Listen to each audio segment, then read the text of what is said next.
Notice in your text in Luke chapter 18, the suffering of Jesus Christ helps our vision. Notice what Christ says. All of these terrible things are getting ready to take place to him. When we say, well, Lord, how does your suffering help our vision? Because Christ is perfect, and we know that from the entirety of Scripture, he is not suffering for himself.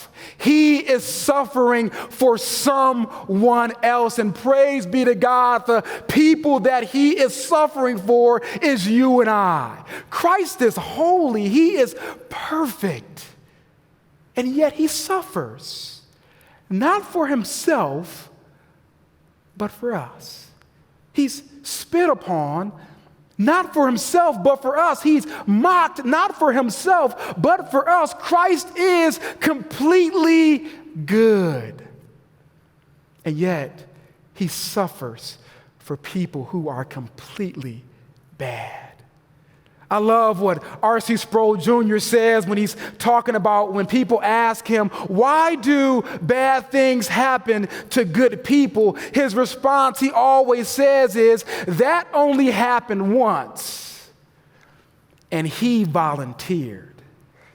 Talking about Jesus Christ, he is the only good one. And the reason why that helps our vision, the reason why that helps us sort of see through the clouds and the fog is because the one who is perfectly good, the one who volunteered not for himself, but for poor, wretched sinners like you and I. So when we cry out, Lord, I want to see and I want to observe, the first thing we have to see is that, Lord, you suffered in my place.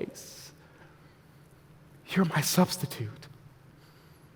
You died in my place. You were mocked in my place. Now I can stand before God in you, knowing that you took all of that on my behalf. And Lord, somehow when I look at your suffering, my vision is cleared. That helps our vision, beloved.